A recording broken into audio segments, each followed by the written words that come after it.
you'll see a lot of this in the book, like just feeling this sense of otherness and like things come so easily to other people. Why not me? Like, why am I being punished? When trying to conceive isn't working, it can feel like we're being punished. And then when fertility treatment isn't working, it can start to feel like the dream is simply not going to be possible. These thoughts and feelings are valid. It's a heavy subject, and it's one that today's guest, Erin Sarris, has tackled in her new book, a book titled Cupcakes Everywhere, One Sweet Tale of Overcoming Infertility. I'm Dan Bulger with Progyny, and this is Infertility. Hello and welcome. As I mentioned at the top, today we're going to get to know Erin Sarris, and we're going to learn about her book, Cupcakes Everywhere, One Sweet Tale for Overcoming Infertility.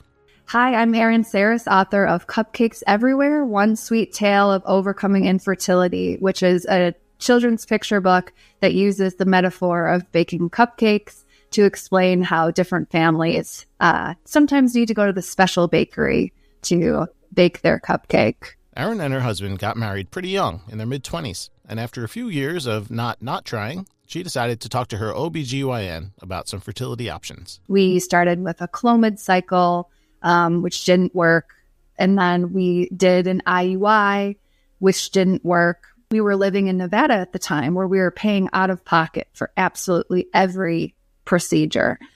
And so, you know, these procedures add up. I was looking back over at my email in preparation for just thinking about this more with the book.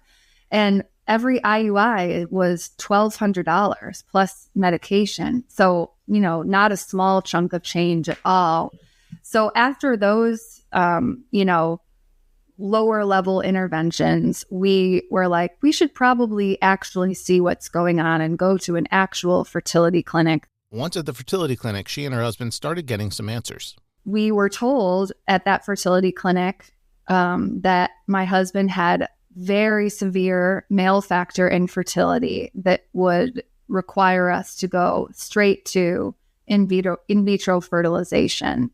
And so that was a lot to process because I'd always hoped to avoid IVF. I would hope that I would be one of those quote unquote lucky people that didn't have to do IVF and may have had success with some of the other treatments before getting to that point, because I was and still am very nervous about medication. I didn't like the idea of injections, and all of it's an extra cost to have these add-on enhancements for the IVF package. Like sperm washing was $500, or just how it's broken out by insurance too, I'm sure is orchestrated by somebody a lot smarter. But I just couldn't help but look at it and just be like, really? You're going to nickel and dime me for every single part of this? This is such a uniquely American thing to organize all of the charges as part of the procedure. Yes, when dealing with no coverage or with a limited dollar caps coverage, IVF turns into an endlessly complicated physical, financial, and emotional puzzle that people are forced to endure while experiencing a fundamentally vulnerable period of their life. Which is why I'm always so happy to remind you that with Progyny coverage, members don't have to worry about these kinds of things. Treatments are bundled, and people can simply focus on getting the right treatment that their doctor prescribes for them. And you can get Progyny coverage from your employer, so if you have an employer, you should talk to your HR, see if maybe you already have Progyny, and if not, you could be the one to start the conversation. We do have resources available to help at progyny.com/talk-to-HR.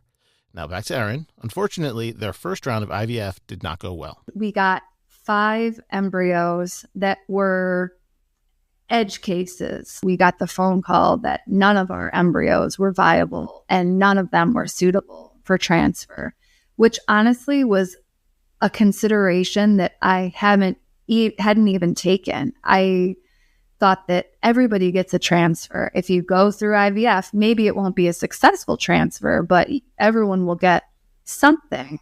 And I learned the hard way that was absolutely not the case. I was just a complete shell of a person. And I was like, I just want to go home. I want to go home for the whole month. And luckily, we both worked remotely at the time, and we could do that. And so we were supposed to, since it was an out-of-pocket cycle, pay for the transfer. Like the transfer is, a separate part of the package that we had not paid for yet. So we spent the money that we would have got spent on the transfer, and we booked a month-long rental in Chicago and came home to be with our families. And that was so nice and so healing to do.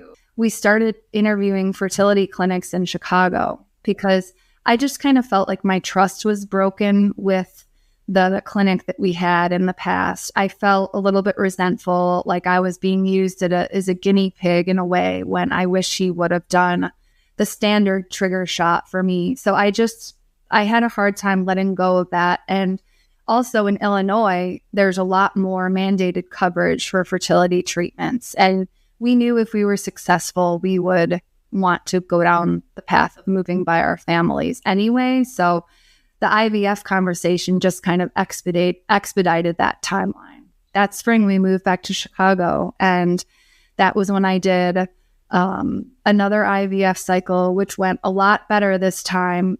Got a lot more embryos, although still what I would say like a little bit fewer than I would expect for someone my age, but you never know. And so we did another cycle, and that was a freeze-all cycle. And then we transferred, and our first transfer we ever got, 18 months later or whatever it was from starting fertility treatments, we did that in the fall.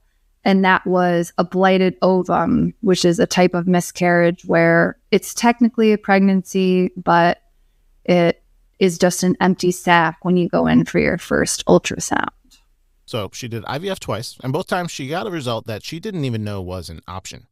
Many people think IVF is a yes or no proposition, but there are actually several different outcomes. So I ended up having a D&C for that pregnancy, and thus began my dark phase of just completely, like, every day felt so unbearable. Like I just couldn't interact with anybody, and I felt very socially awkward. Like, this is funny. I remember calling my brother. I have two brothers. I'm really close to them. And I called them and I said, I don't even know how to make small talk with people at Easter or whatever the holiday is. When people say, hey, Erin, how's it going? What's new? Like, I literally did not know how to answer that question in a casual way without just feeling this like complete shame and like grief over our infertility. And so he had to help coach me, come up with a 2-sentence description of how I'm doing. And it was I just felt like my brain was broken and my ability to be engaged with the world. And you'll see a lot of this in the book, like just feeling this sense of otherness and like things come so easily to other people. Why not me? Like, why am I being punished? Why can other people have 2, 3 kids now in the same time that I've been trying? And it's just, I'm no closer to having a family than I was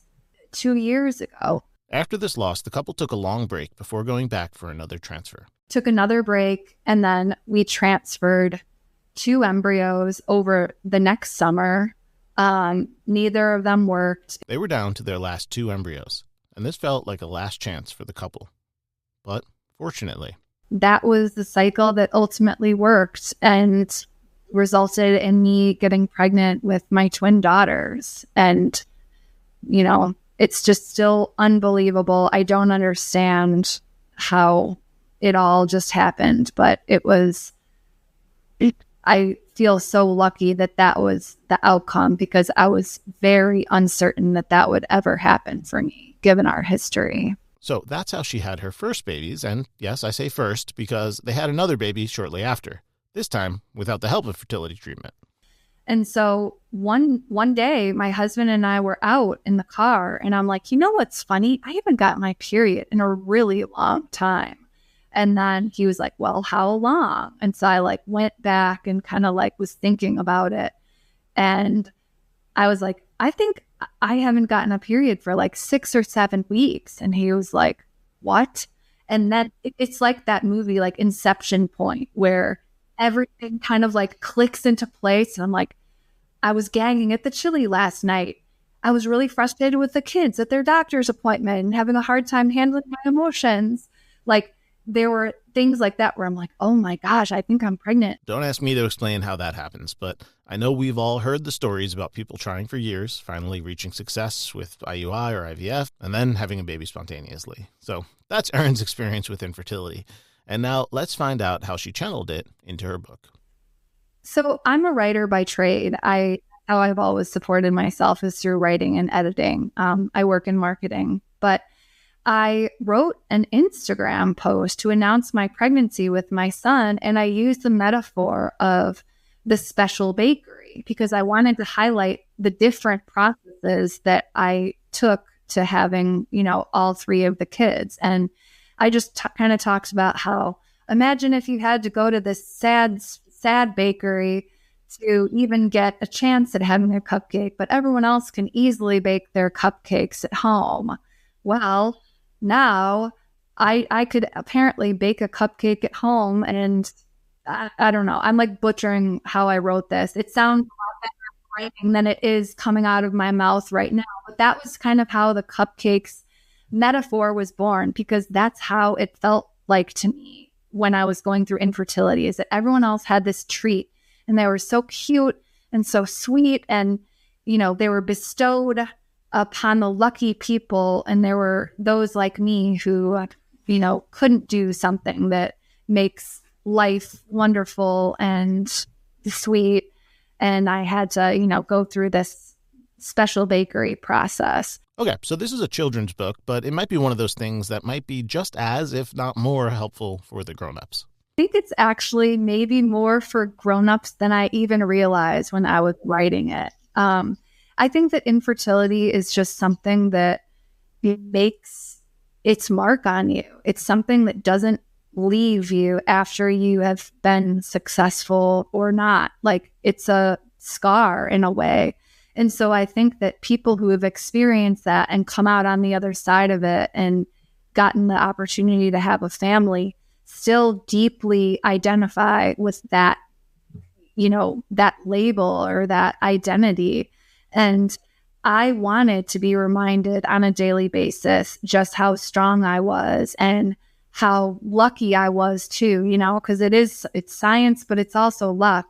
And I just never wanted to forget that I had to fight for my family, and I got lucky enough to have a family, and it just resonated a lot more, especially with that age group of kids. You read the same books over and over and over again. And so I wanted to see myself reflected in a book too, in our family's story, which isn't like a lot of the families on the block. We're a little bit different. We came together in a different way. And I wanted that to be something that my kids always understood and even celebrated maybe too.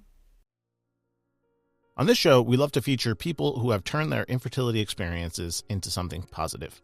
People who become advocates or start a nonprofit organization to help others, or just share their stories online. We celebrate these people because it's true that when we speak out about these things, and when we bring these things to the forefront, we are really helping those who are experiencing infertility today and those who will experience it tomorrow. I think it's important for people who benefited from the technology to be very open about it and normalize the conversation that people use this technology to build their families. And if you're denying people access to this technology, you're essentially saying that people shouldn't have the opportunity to have families. I just want it to be something that we talk about. And it's just been great too, because since, going public with this book, I've had so many amazing conversations with people just who also use IVF to build their family. And I think that a lot of times it's something that just as a culture, we don't talk about. We don't talk about struggles or, things that when we lay our head down at night, bother us, and things that we're insecure about. And so it's been an amazing opportunity for me to have some real conversations with people that I talk to all the time, but for example, had no idea that they had, you know, multiple miscarriages and ultimately, you know, were successful after many, many years of loss. And the book has really opened the door for a lot of conversations that I personally find a lot more rewarding than, so how was the birthday party the other day? Or like, when's the next soccer game? I want to give a big thank you to Erin for joining us today and for sharing her story. The book is Cupcakes Everywhere, One Sweet Tale of Overcoming Infertility, and you can find it where you find books. And I want to thank you for listening. If you want to connect with us, you can do so on Instagram at This Is Infertility Podcast. If you want to follow Progyny, you can do so at Progyny Inc. Of course, if you're listening on a podcast app, please leave a rating and review. This Is Infertility is brought to you by Progyny. Please remember this podcast is not intended to substitute for the personalized, expert advice of your physician. I'm Dan Bulger, and this is Infertility.